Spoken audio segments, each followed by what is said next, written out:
रोज धनेश्वर अपशब्द कहता था, रोज उंगली उठाता था, रोज गालियां देता था, रोज गाने देता था। आज उसको नहीं मालूम था कि बैकुंठ चतुर्दशी का दिन है। काय का दिन है? जम के बोलो जरा। बैकुंठ चतुर्दशी का दिन है। ये धनेश्वर को नहीं मालूम था। उसका रोज का नियम था, जो नदी नहाने जाए, नर्मदा नहाने जाए, गंगा नहाने जाए, कथा सुनने जाए, या मंदिर जाए, या देवालय जाए, या कोई सत्संग करे, या भजन करे, और या अपशब्द कहता फिरे। तो धनेश्वर आज फिर एक भक्त स्नान कर आ रहा था, जल का पात्र हाथ में था, सुबह का समय था, शिव जी को जल चढ़ा रहा था। शिवालय में जल चढ़ाते चढ़ाते धनेश्वर ने आज कुछ कहा नहीं, आज कुछ पर धनेश्वर ने उस जल चढ़ाने वाले का सुबह के समय पर केवल जल चढ़ाते समय मुख देखे, और मुख देखा। धनेश्वर चला। स्कंद पुराण कहती है धनेश्वर जब चला आगे खड्डे में जाकर गिरा, प्राण छूट गए। इतना बड़ा पापी था कि शरीर का कष्ट भी भोग रहा था। उसके बाद भी ये मरने के बाद नरक नहीं गया, अगर गया तो बैकुंठ गया। कारण केवल इतना सा था कि जिस दिन इसने जल चढ़ाने वाले का दर्शन करा था वो बैकुंठ चतुर्दशी का दिन था, और बैकुंठ चतुर्दशी के दिन का दर्शन था। इसलिए सुन लो, जितने लोग आस्था पर कथा सुन रहे हैं, जितने फेसबुक पर सुन रहे हो, जितने लोग भीखंड गांव की पावन धरा पर सुन रहे हैं, आपने 7 दिन की कथा सुनी कि नहीं सुनी? कल 6 तारीख हरिहर मिलन का दिन, बैकुंठ चतुर्दशी का दिन। अगर कथा तक पहुंच जाओ तो अच्छी बात, टीवी के सामने भी बैठ गए तो अच्छी बात, मोबाइल के सम्मुख में भी सुन ली तो बहुत अच्छी बात। पर जो भीखंड गांव तक भी नहीं पहुंचा, तो कम से कम कोई गांव का व्यक्ति अगर कथा सुनकर निकल कर जाए तो इसका केवल दीदार कर लेना, दर्शन कर लेना, उतने में बैकुंठ का मार्ग बहुत। धनेश्वर ने पूछा, मैंने कौन सा पुण्य करा था जो मुझे बैकुंठ का द्वार खुला मिला? चित्रगुप्त महाराज ने कहा, धनेश्वर ब्राह्मण, तुमने पाप को इतना करा था कि तुमको नरक भोगना था। केवल बैकुंठ चतुर्दशी के दिन स्नान कर आ रहे व्यक्ति का, शिवजी पे जल चढ़ाते हुए आ रहे व्यक्ति का मुख का दर्शन कर लिया था।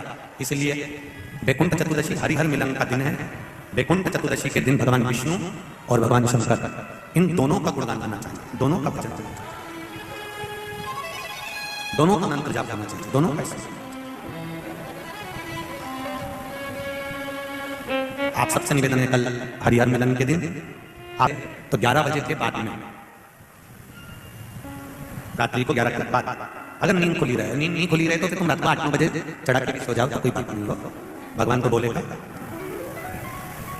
शंकर भगवान पर पहले बेलपत्री चढ़ाना, लड्डू गोपाल के सामने तुलसी का तल चढ़ाना, अपने मन की कामना कर हरिहर मिलन कराना। थोड़ी देर तक या तो सवेरे के समय ही चढ़ा दो, दिन भर चढ़े रहने दो, रात्रि के समय पर जब फ्री हो जाओ तब घी का दिया लगाकर बेलपत्री उठाना, वो उठाकर भगवान शालीग्राम जी पर या लड्डू गोपाल पर या मेरे कृष्ण पर या नारायण पर या भगवान विष्णु पर, जो भी तुम्हारी मूर्ति हो लड्डू गोपाल की आदि की, उन पे चढ़ा देना, और भगवान की तुलसी उठाकर अपनी कामना कर मेरे देवाधिदेव महादेव के शिवलिंग पर चढ़ा देना। रात्रि को ही हो सके तो ब्रह्म मुहूर्त तक, अगर नींद खुली रहे तो उठा लेना, नहीं खुले तो रात को ही, रात्रि के समय ही उस बेलपत्री और तुलसी को संभाल के रख लेना।